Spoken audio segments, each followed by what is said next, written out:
Most of the activity of that department was to compile huge volume of information on individuals who were instrumental in creating public opinion. Publishers, editors, journalists, actors, educationalists, professors of political science, members of parliament, representatives of business circles. This was my instruction. Try to get into large circulation, established conservative media. Reach, filthy rich movie makers, intellectuals, so-called academic circles, cynical, egocentric people who can look into your eyes with angelic expression and tell you a lie.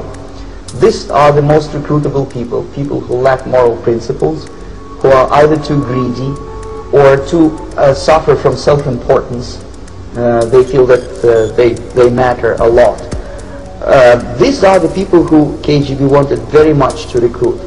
Ideological subversion is the process which is legitimate, overt, and open. You can see it with your own eyes. All you have to do, all American mass media has to do, is to unplug their bananas from their ears, open up their eyes, and they can see it.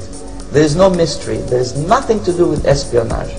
It's a slow process which we call either ideological subversion or active measures, активные мероприятия in the language of the KGB, or psychological warfare. Marxism-Leninism ideology is being pumped into the soft heads of at least 3 generations of American students without being challenged or counterbalanced by the basic values of Americanism, American patriotism.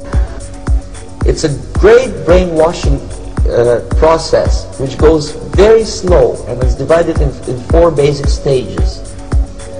The first one being demoralization. It takes from 15 to 20 years to demoralize a nation. The demoralization process in the United States is basically completed. The result you can see. Most of the people who graduated in the 60s, dropouts or half-baked intellectuals, are now occupying the positions of power in the government, civil service, business, mass media, educational system. You are stuck with them. You cannot get rid of them. They are contaminated. They are programmed to think and react to certain stimuli in a certain pattern. Exposure to true information does not matter anymore. A person who was demoralized is unable to assess true information. The facts tell nothing to him. Even if I shower him with information, with authentic proof, with documents, with pictures, even if I take him by force to the Soviet Union and show him concentration camp, he will refuse to believe it until he is going to receive a kick in his fat bottom.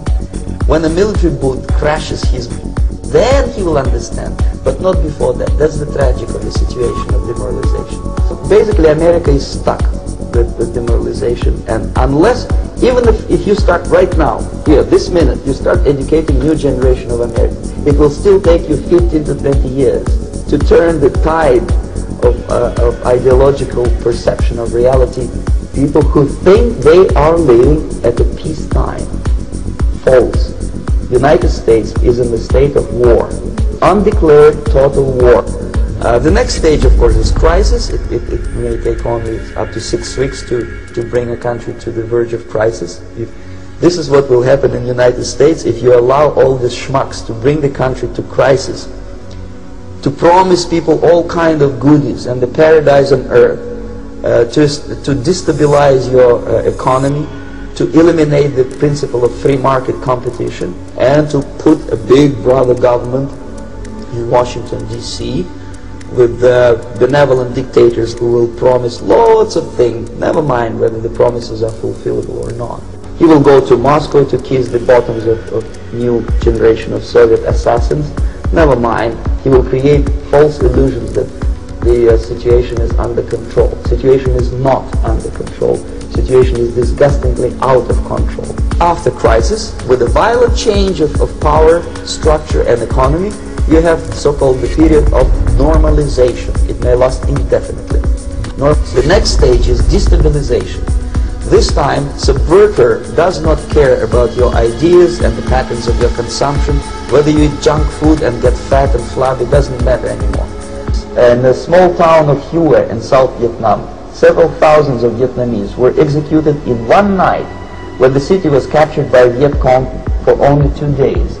And American CIA could never figure out how could possibly communists know each individual, where he lives, where to get him, and would be arrested in one night, basically in some 4 hours before dawn, put on a van, taken out of the city limits and shot. The answer is very simple. Long before communists occupied the city, there was extensive network of informers, local Vietnamese citizens, who knew absolutely everything about people who are instrumental in public opinion, including barbers and taxi drivers. Everyone who was sympathetic to the United States was executed. Same thing was done under the guidance of the Soviet embassy in Hanoi, and same thing I was doing in New Delhi. And that's what happened in Nicaragua. It happened in Grenada. Same happened in Afghanistan. Same happened in Bangladesh. But it's the same pattern everywhere. The moment they serve their purpose, all the useful idiots are used either to be executed entirely, all the idealistically minded Marxists, or exiled or put in prisons, like in Cuba. Many former Marxists are in Cuba. Because you see, the useful idiots, the leftists who are idealistically believing in the beauty of Soviet socialist or communist or whatever system, when they get disillusioned, they become the worst enemies. That's why my KGB instructors specifically made a point: never bother with leftists. Forget about these political prostitutes. The psychological shock when they will see in future what the beautiful society of equality and social justice means in practice, obviously they will revolt. They will be very unhappy, frustrated people. And the Marxist-Leninist regime does not tolerate these people. Obviously they will join the links of dissenters, dissidents. Unlike in present United States, there will be no place for dissent in future Marxist-Leninist America. Here you can get popular like Daniel Ellsberg and filthy rich like Jane Fonda for being dissident, for criticizing your Pentagon. In future, these people will be simply squashed like cockroaches. Nobody is going to pay them nothing for their beautiful, noble ideas of equality. But to eliminate the others, to execute the others, don't they serve some purpose? Wouldn't they be the ones you rely on? They serve purpose only at the stage of destabilization of a nation. For example, your leftists in United States, all these professors and all these beautiful civil rights defenders, they are instrumental in the process of the subversion only to destabilize the nation. When their job is completed, they are not needed anymore. They know too much. Some of them, when they get disillusioned, when they see that Marxist-Leninists come to power, obviously they get offended. They think that they will come to power. That will never happen, of course. They will be lined up against the wall and shot. You have literally several years to live on unless the United States wake up. The time bomb is ticking. With every second, the disaster is coming closer and closer. Unlike myself, you will have nowhere to defect to, unless you want to live in Antarctica with penguins. This is it. This is the last country of freedom and possibility.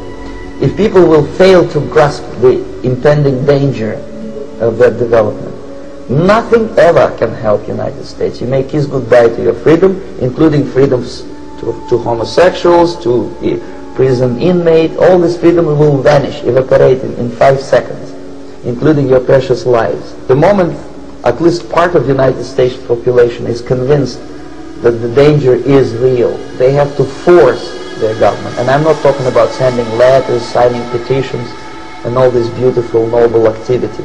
I'm talking about forcing United States government to stop aiding communism.